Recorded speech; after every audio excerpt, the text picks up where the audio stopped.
Hi guys, welcome to my another vlog. ಇವತ್ತು actually ನಂದು ಯಾವುದೇ ಪ್ಲ್ಯಾನ್ ಇರಲಿಲ್ಲ. ಸಡನ್ನಾಗಿ ಎಲ್ಲಾದರೂ ಹೋಗೋಣ ಅನ್ನಿಸ್ತು. ಸೊ ಥಿಂಕ್ ಮಾಡಬೇಕಾದ್ರೆ ಸಡನ್ನಾಗಿ ನನ್ನ ಮೈಂಡಿಗೆ ಬಂದದ್ದು ಚಿಕ್ಕ ತಿರುಪತಿ. ಬಂದು ನೋಡಿದ್ರೆ ನನ್ನ ಹೂಡಿ ಮೇಲೆ ಫುಲ್ಲು ಜಾಮು. ಚಿಕ್ಕ ತಿರುಪತಿ ನಾನಿರೋ ಕರೆಂಟ್ ಪ್ಲೇಸಿಂದ 35 ಕಿಲೋಮೀಟ್ರ್ ಆಗುತ್ತೆ. ಜಸ್ಟ್ 35 ಕಿಲೋಮೀಟ್ರ್ ಅಂದ್ಬಿಟ್ಟು ಬೈಕ್ ಎತ್ಕೊಂಡು ಹೊರಟ್ಬಿಟ್ಟು ಬರ್ತಾ ಇದ್ದೀನಿ. ಚಿಕ್ಕ ತಿರುಪತಿಗೆ ಯಾರಾದರೂ ಹೋಗೋದಿತ್ತು ಅಂದರೆ ಬಸ್ಗಳು ಅವೈಲೇಬಲ್ ಇದೆ. ಟಿನ್ ಫ್ಯಾಕ್ಟ್ರಿಯಿಂದ ಡೈರೆಕ್ಟ್ ಬಸ್ಸಸ್ ಅವೈಲೇಬಲ್ ಇದೆ. ಜಸ್ಟ್ 35 ರುಪೀಸು 30 ರುಪೀಸು ತೊಗೋತಾರೆ. ಸೊ ಸಾಕಷ್ಟು ಬಸ್ಗಳಿದ್ದಾವೆ, ನೀವು ಬೇಕಾದ್ರೆ ಬರ್ಬೋದು. ಬೈಕರ್ಸ್ ಆದರೆ ಏನು 100 ರುಪೀಸು 200 ರುಪೀಸ್ ಪೆಟ್ರೋಲ್ ಇದ್ರೆ ಸಾಕು, ಹೋಗಿ ಆರಾಮಾಗಿ ಬರ್ಬೋದು.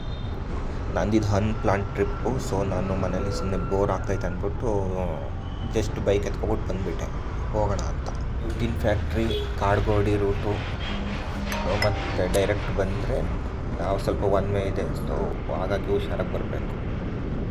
ಲೆಂತಿ ಗಾಡಿಗಳು ಓಡಾಡ್ತವೆ ಇಲ್ಲಿ ಒನ್ ವೇಯಲ್ಲಿ. ಸೊ ಹಾಗಾಗಿ ಓವರ್ಟೇಕ್ ಮಾಡಬೇಕಾದ್ರೆ ಕೇರ್ಫುಲ್ಲಾಗಿ ಬರಬೇಕು. ಯಾಕಂದರೆ ಲಾಂಗ್ ಲಾರಿಗಳು ಈ ಬ್ಯಾಕ್ ಟು ಬ್ಯಾಕ್ ಬಸ್ ಬರ್ತಾನೆ ಇರ್ತವೆ. ಸೊ ಹಾಗಾಗಿ ಕೇರ್ಫುಲ್ಲಾಗಿ ಡ್ರೈವ್ ಮಾಡಿ.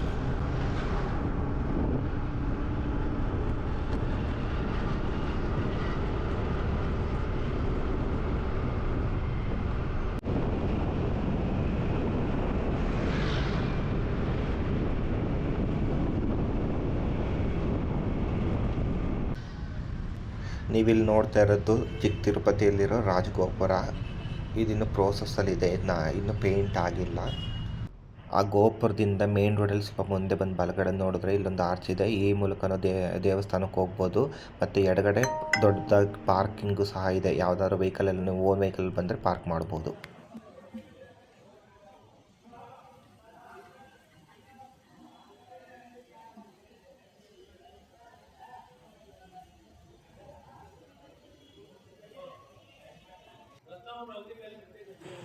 ಚಿಕ್ಕ ತಿರುಪತಿಯಲ್ಲಿರೋದು ಪ್ರಸನ್ನ ವೆಂಕಟರಮಣ ಸ್ವಾಮಿ ಮತ್ತು ಅಲಮೇಲು ಮಂಗಮ್ಮ ದೇವಿ.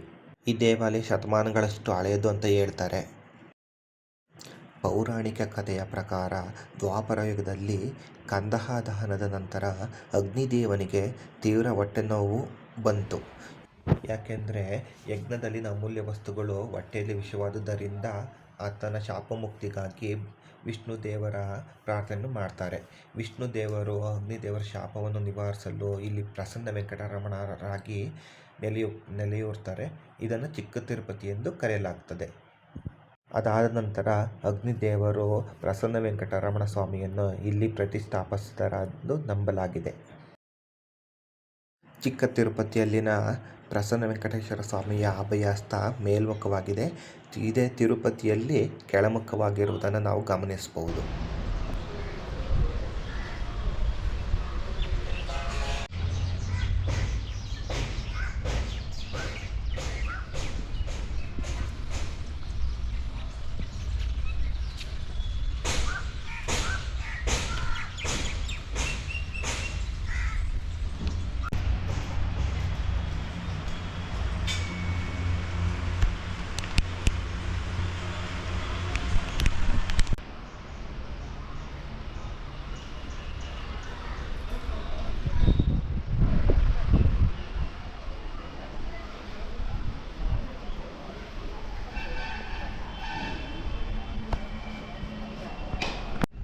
ಪ್ರತಿ ಶನಿವಾರ ಭಕ್ತಾದಿಗಳು ದೂರದಿಂದ ಬರೋ ಕಾರಣ ಇಲ್ಲಿ ಊಟದ ವ್ಯವಸ್ಥೆಯನ್ನು ಸಹ ಏರ್ಪಡಿಸಲಾಗಿರ್ತದೆ.